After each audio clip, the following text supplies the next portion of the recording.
नमस्कार, आप देख रहे हैं सिटी सेंटर शो। मुंबई से मैं हूं पूजा भारद्वाज। शो की शुरुआत कर रहे हैं इसी राज्य यानी कि महाराष्ट्र से आई बड़ी खबर के साथ। पुणे में सीरम इंस्टीट्यूट ऑफ इंडिया की नई इमारत में आज दोपहर 2:30 बजे भीषण आग लग गई।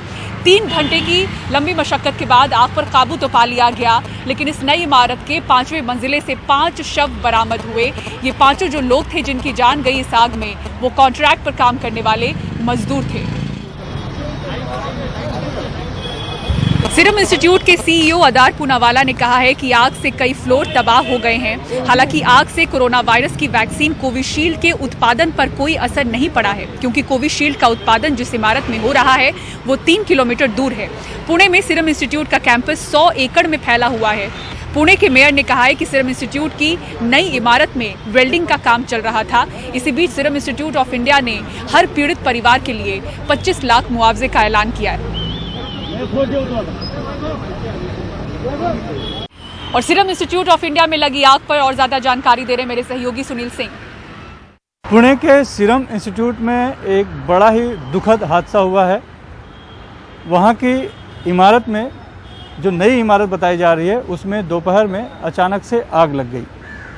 आग लगने की खबर भी आग की तरह पूरे देश में फैली और लोगों को चिंता हो गई कि क्या कोविशील्ड, जो कि कोविड-19 की वैक्सीन है, वो भी वहीं तो नहीं बनती थी या उसके उत्पादन पर असर तो नहीं होगा। लेकिन बाद में पता चला कि कोविशील्ड का उत्पादन किसी दूसरे प्लांट में हो रहा था, तो उसकी चिंता तो समाप्त हुई। बहरहाल 2 से 3 घंटे की मशक्क़त के बाद दमकल कर्मियों की और बाकी एजेंसियों की आग पर काबू पा लिया गया और आग बुझा ली गई। लेकिन जब उसका कूलिंग ऑपरेशन चला और सर्च ऑपरेशन उसमें चला, तब पता चला कि उसमें 5 लोगों के शव पड़े हुए हैं जो कि बुरी तरह से जले हुए हैं। अब जानकारी ये मिल रही है कि उस इमारत में बीसीजी का टीका का प्लांट था और रोटा वायरस का प्लांट बनाने का काम चल रहा था। उसी दौरान जो वर्कर थे वो वेल्डिंग का काम कर रहे थे। कुछ इंसुलेशन वहाँ पे पड़े हुए थे, इन्फ्लेमेबल कुछ मटेरियल थे, जिसने आग पकड़ लिया और आग इस तरह से बढ़ गई कि ऊपर की तीसरी चौथी मंजिल पूरी तरह से जल गई। बहरहाल अब जब पता चला है और आग बुझ चुकी है, तो उन 5 जो मृतक हैं उनके परिवार वालों को एक तरह से आश्वासन देने की और उनको आधार देने की कोशिश हो रही है। खुद जो सीरम इंस्टीट्यूट के अदार पूनावाला हैं, उन्होंने भी संवेदनाएं प्रकट की है। मुख्यमंत्री को जब जानकारी मिली थी उद्धव ठाकरे को, उन्होंने तुरंत जानकारी ली। इसके अलावा स्वास्थ्य मंत्री ने भी जानकारी दी और पूरे मामले के जांच का आदेश दिया गया है। जांच के बाद ही स्पष्ट हो पाएगा कि किस वजह से आग लगी है, पुष्ट जानकारी मिल पाएगी। हालांकि अभी जो जानकारी उपलब्ध हुई है वो यही है कि वेल्डिंग की वजह से जो स्पार्क हुआ, उसकी वजह से आग पकड़ ली और इसकी वजह से इतना बड़ा हादसा हो गया। बहरहाल बहुत ही दुखद हादसा है। राहत की बात इतनी है कि कोविशील्ड के उत्पादन पर इससे कुछ असर नहीं पड़ेगा, लेकिन 5 कंस्ट्रक्शन मजदूरों की मौत हुई है, जिसको लेकर एक बहुत ही दुखद और संवेदना प्रकट की जा रही है और कोशिश की जाएगी कि उनके परिवार वालों को मदद दी जाए और जांच जो है एक नतीजे पर पहुंचे कि आग की वजह क्या रही और आगे से कभी इस तरह के हादसे न हो पाए, इसका भी ख्याल रखने की, हिदायत रखने की कोशिश की जाएगी। मुंबई से कैमरामैन राजेंद्र दयालकर के साथ सुनील सिंह, NDTV इंडिया के लिए। दक्षिणी पूर्वी दिल्ली के कालकाजी इलाके के गहने के शोरूम में इलेक्ट्रिशियन के तौर पर काम करने वाले एक शख्स ने ऐसी चोरी को अंजाम दिया है जो देश के बड़े से बड़े शातिर अपराधी भी अंजाम शायद नहीं दे सके। उसने अकेले 20 करोड़ के गहने पर हाथ साफ कर दिया, PPE सूट पहनकर बिल्कुल फिल्मी अंदाज में। पुलिस के मुताबिक ये देश के सबसे बड़े चोरियों में शामिल है। PPE किट पहने ये कोई डॉक्टर नहीं है, बल्कि 25 साल का एक इलेक्ट्रीशियन शेख नूर रहमान है, जो मंगलवार रात दक्षिणी पूर्वी दिल्ली के कालकाजी इलाके के अंजलि ज्वेलर्स के उसी शोरूम में घुसा जिसमें वो नौकरी करता है और 6 घंटे आराम से चोरी करके 20 करोड़ रुपए से ज्यादा के गहने ले गया। पुलिस को जानकारी शोरूम के मैनेजर ने बुधवार सुबह दी। जब शोरूम खोला गया था तब देखा कि शोरूम डिस्प्ले खाली पड़ा हुआ, ट्रे बिखरा हुआ पड़ा है। तभी पता चला कि ऐसे हो सकता है। तब मुझे कॉल किया गया, मैं तुरंत चला स्पॉट पे, तब आके पुलिस को फोन किया। बाकी सब पुलिस ने मौके पर पहुंचकर शोरूम के पूरे स्टाफ की जानकारी इकट्ठा की। तब पता चला कि शेख नूर रहमान 10 जनवरी से 15 दिन की छुट्टी लेकर अपने घर पश्चिम बंगाल में हुगली गया है। पुलिस को पहला शक उसी पर गया। जांच और लोकेशन के जरिए उसे चोरी के महज 48 घंटे के अंदर करोल बाग से गिरफ्तार कर लिया। चैलेंज पुलिस के लिए हमेशा है कि तरह तरह के नए नए इसमें तरीके, साइबर ऑफेंस वगैरह आप जानते हैं, लेकिन आईटी के अलावा अब ये जो पीपीई किट और ये जो नकाब है, ये एक दूसरा चैलेंज कर दिया। ये एक नया नॉर्मल है हम लोग के लिए काम करने के, दिल्ली पुलिस के लिए। और हम लोगों ने दिखाया कि ये सब के होने के बावजूद भी कैसे एक टोटली ब्लाइंड केस था, उसको हम लोगों ने वर्कआउट किया है। ये ठिकाना एक जगह पे था, इसके कोई जानकार कहीं पे दिल्ली में ही वो था जहाँ पे वो रह रहा था, और वहाँ पे वो रखा हुआ था, और वो आज वो निकल जाता वेस्ट बंगाल। आरोपी ने पूछताछ में बताया कि वो पढ़ा लिखा है और टेक सेवी है। उसे जिस काम के लिए नौकरी पर रखा गया था वो कराने के बजाय शोरूम के लोग इससे दूसरे काम करवाते थे। इसी से परेशान होकर उसने सबक सिखाने की ठान ली। फिर उसने YouTube पर चोरी करने का सामान देखा। पीपीई किट सहित पूरा सामान उसने करीब 40,000 रुपए में ऑनलाइन मंगवाया। फिर शोरूम के पास एक दूसरी इमारत से वो छत के रास्ते शोरूम तक पहुंचा। आरोपी के मुताबिक उसने जो किया गुस्से में किया। उसे ये तक पता नहीं था कि वो गहने कहाँ बेचेगा। अकेले थे, कोई और था साथ? नहीं, कोई नहीं था। अकेले हो? ये सब सामान कहाँ लेके जाने वाले थे? लेकिन मैंने तो सिर्फ कर दिया था गुस्से में, लेकिन कहाँ क्या करो ये तो पता नहीं था। हाँ। खास बात यह है कि शोरूम की पहरेदारी में 5 हथियारबंद गार्ड लगे थे, लेकिन किसी को इस चोरी की भनक तक नहीं लगी। शेख नूर ने जिस शातिराना अंदाज में पीपीई किट पहनकर चोरी को अंजाम दिया, पुलिस ने उतनी ही चालाकी से और उतनी ही मुस्तैदी से महज 48 घंटे के अंदर पूरे मामले को सुलझा लिया और पूरा सोना बरामद कर लिया। साथ ही मोहम्मद नूर भी पकड़ा गया। नई दिल्ली से मुकेश सिंह, एनडीटीवी इंडिया। और अब खबर उत्तर प्रदेश के कासगंज से, जहां 10 साल के एक बच्चे को अगवा कर उसे बदमाशों ने मार डाला। बच्चे को बचाने में नाकाम रही पुलिस के लिए इनाम का ऐलान इसलिए हुआ है क्योंकि बच्चे की मौत के बाद बदमाश को पकड़ लिया गया। पुलिस इसे अपना गुड वर्क कहकर इसकी पब्लिसिटी कर रही है। कमाल खान की रिपोर्ट देखिए। लोकेश के घर मातम है, घर वालों का रो रो के बुरा हाल है। जिसका 10 साल का मासूम और बेकसूर बच्चा इस तरह मार दिया जाए, उसकी यह हालत तो होगी ही। 3 दिन पहले गांव से ही उठा लिया गया था। बदमाश 40 लाख की फिरौती मांग रहे थे, लेकिन बाद में लाश मिली। हमारा बेटा लोकेश सोमवार को 18 तारीख को गायब हुआ था। और फिर क्या हुआ? फिर क्या, उसे सारी दुनिया में ढूंढा मैंने, पुलिस को भी इन्फॉर्म किया और पुलिस वाले भी दिन रात लगे रहे और बच्चा कहीं नहीं मिला। आज वो मार के और जहाँ पे 10 बार देखा उसी जगह डाल दिया। सफेद कपड़े में लिपटा हुआ उसका शव आया तो जिसने देखा उसका कलेजा मुंह को आ गया। घर वाले तो घर वाले, सारा गांव इससे दहल गया। जो भी उसे जानते थे आज सदमे में हैं। हालत बहुत करावी ललागी, सब बंदो डरो कालन में खून हो, सफेद कपड़न में बंदो पैर बंदे, आते ऐसे उल्टे बंदे लला के, कानन में कुल कर रहो, नाक में कुल कर। बच्चे की मौत के बाद पुलिस ने अगवा करने वालों को पकड़ लिया है। पुलिस कह रही है कि हत्या जमीनी रंजिश में की गई है, लेकिन बच्चे की जान न बचाने वाली पुलिस टीम को बदमाश पकड़ने का इनाम मिलेगा। इस तरह तीनों अभियुक्तों की गिरफ्तारी कर ली गई है और घटना का सफल अनावरण कर लिया गया। पुलिस टीम द्वारा जो कि बहुत ही महत्वपूर्ण प्रयास करके घटना का इतने अल्प समय में अनावरण किया गया है, उसको पुरस्कृत किया जा रहा है। पुलिस ने 36 घंटे के अंदर बदमाशों को पकड़ लिया। ये तो बड़ा काम किया, लेकिन अगर बच्चे की मौत के बाद अपने लिए इनाम की घोषणा नहीं करते तो शायद ये ज्यादा अच्छा होता। कासगंज में अभितांशु, लखनऊ में कैमरामैन राजेश गुप्ता के साथ कमाल खान, एनडीटीवी इंडिया। अगर आपके सूंघने और स्वाद लेने की क्षमता जा चुकी है तो ये कोविड का बड़ा लक्षण है। कोविड खत्म होने के बाद ये क्षमता लौट आती है, लेकिन बेंगलुरु में ऐसे कई मामले रिपोर्ट हुए हैं जहां सूंघने की शक्ति और स्वाद नहीं लौटा है। डॉक्टर सत्यनारायण मैसूर करीब 3000 कोविड पीड़ितों का इलाज कर चुके हैं, लेकिन अब वो देख रहे हैं कि उनके पास कई मरीज ऐसे आ रहे हैं जिनकी ठीक होने के 2-2.5 महीने बाद भी सूंघने या स्वाद लेने की ताकत नहीं लौटी है।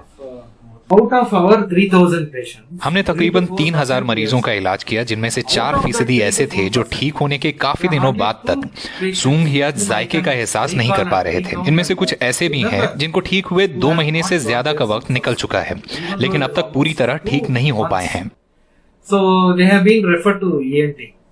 कोरोना संक्रमण होने पर सबसे पहले नाक में मौजूद IgA एंटीबॉडी कोरोना वायरस का सामना करते हैं और इस वजह से नाक में मौजूद ओल्फैक्टरी नर्व पर असर पड़ता है। इसी वजह से सूंघने की शक्ति घटती या खत्म हो जाती है। हाल में हमारे पास कुछ ऐसे मरीज भी आए हैं कोविड-19 के जो 3-4 महीने पहले ठीक हो चुके हैं, लेकिन इसके बावजूद उनके सूंघने और जायके की शक्ति वापस नहीं लौटी है। यह हमारे लिए बहुत ही चुनौतियों से भरा हुआ है।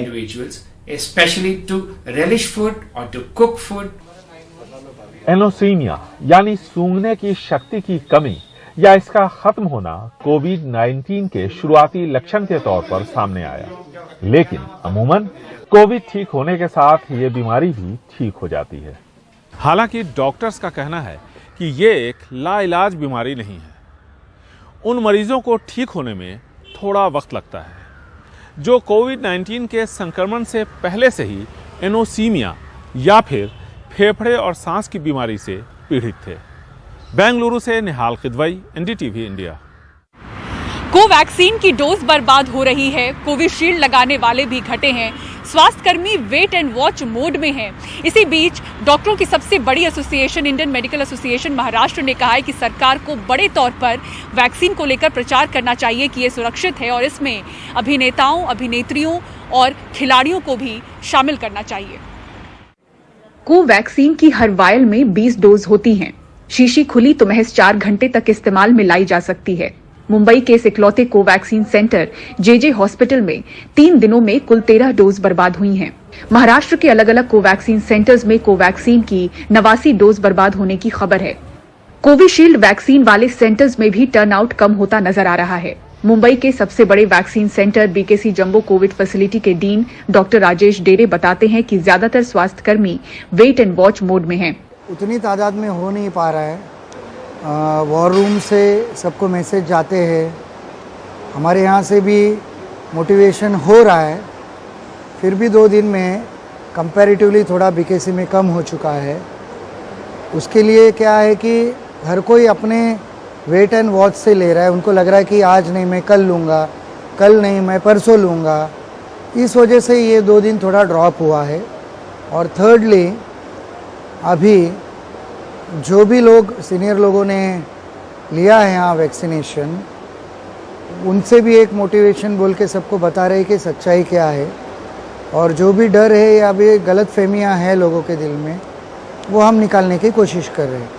डॉक्टर शाहीन खान जैसी कुछ जनरल प्रैक्टिशनर कहती हैं कि उन्हें वैक्सीन से तो डर नहीं, लेकिन कुछ समय तक इंतजार जरूरी है। फिलहाल तो अभी जो वैक्सीन का चल रहा है, वैक्सीन में अभी लेना नहीं चाहूंगी, थोड़ा मैं वेट एंड वॉच करूंगी, क्योंकि मैं अपनी फैमिली में समझ लो भी मैं हूँ, बच्चे हैं मेरे, अगर कुछ कॉम्प्लिकेशन होता है या कुछ होता है तो फिर कौन करेगा। इसके लिए फिलहाल मैं थोड़ा वेट एंड वॉच करूंगी। बाकी वैक्सीन तो लेना ही है, सबको इम्यूनिटी चाहिए ही है, लेकिन थोड़ा भी रुक कर लूंगी।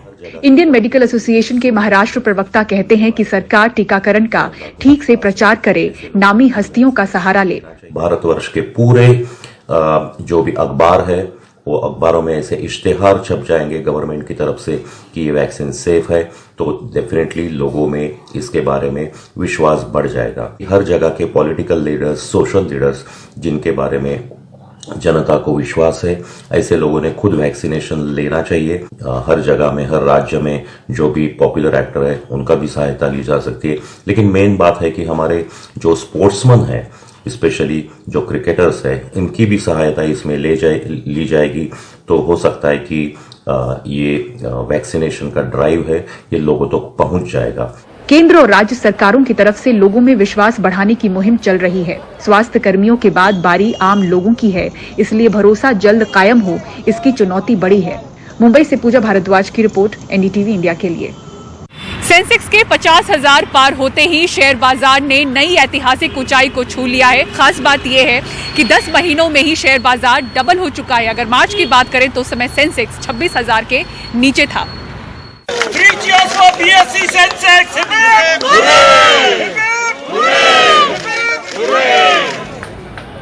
शेयर बाजार ने नया इतिहास रचा है। सेंसेक्स 50,000 के पार पहुंच गया। निफ्टी भी 14,700 के आसपास घूमता रहा।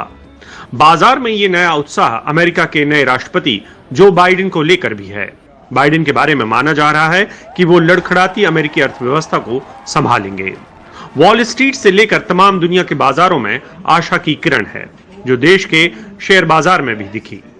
बाइडेन और कमला हैरिस का शपथ ग्रहण राष्ट्रपति के रूप में, वो भी पहली भारतीय महिला, पहली ब्लैक महिला, उसका शपथ ग्रहण, और उसके बाद जो बाइडेन के जो स्टेटमेंट है कि we will lead not by power और we will lead by the power of examples, इसका एक पॉजिटिव इम्पैक्ट पड़ा पूरे इंटरनेशनल बाजार में। शेयर बाजार आने वाले बजट को लेकर भी ऊर्जा से भरा हुआ है। उम्मीद कर रहा है कि सरकार अर्थव्यवस्था के लिए कई कदम उठाएगी, जिससे कंपनियों की कमाई सुधरेगी। बढ़ते बाजार में टिकाऊ कंपनियों की पौबारा है। Bajaj finance services, Reliance, TCS, Infosys, Asian paints जैसे शेयरों में उछाल रहा। दोनों कोविड वैक्सीन मार्केट में लॉन्च हो चुके हैं और सक्सेसफुली पहला फेज इनका पूरा हो चुका है। और भारत ने जिस तरह से कोरोना के हेल्थ के मामले में रिकवरी की है, वो भी पूरे विश्व में अभूतपूर्व है। और जिस तरह से वित्त मंत्री का स्टेटमेंट आया है कि हम पिछले 100 सालों में इस तरह का बजट नहीं होगा जो हम बनाएंगे, जिस तरह से रिफॉर्म देखने को मिल रहे हैं, जिस तरह से एग्रेसिव डिसीजंस देखने को मिल रहे हैं इकोनॉमी को लेके, ये सारी चीजें जो कम्युलेटिव इफेक्ट शेयर मार्केट पर डाली है। निस्संदेह मार्केट जो है चीजों को बड़ी बारीकी से देख रहा था और बजट 2021 के पहले इस तरह का शेयर मार्केट में उछाल लेना, यह बताता है कि बजट 2021 क्या होने वाला है। पिछले एक साल में शेयर बाजार ने कई बड़े ऐतिहासिक उतार चढ़ाव देखे हैं। कोविड ने पूरे बाजार को जमीन पर ला दिया था और अब जब कोविड को लेकर बुरी खबरें थम चुकी हैं, बाजार में ऐसी रौनक आई है जो अब से पहले किसी ने नहीं देखी। मुंबई से अभिषेक शर्मा, एनडीटीवी इंडिया। और टीम इंडिया के हीरो मोहम्मद सिराज से खास बातचीत आपको दिखाएंगे एक ब्रेक के बाद। आप बने रहिए सिटी सेंटर शो के साथ। मुझे बैक किया उस सिचुएशन में जब मेरा खराब परफॉर्मेंस चल रहा था, तो उसके बाद आरसीबी मैनेजमेंट और विराट भाई ने मेरे ऊपर बहुत ही ट्रस्ट किया। फिर उसके बाद मैं परफॉर्मेंस किया, वो मेरे लिए भी हेल्पफुल था और कॉन्फिडेंट भी अच्छा था।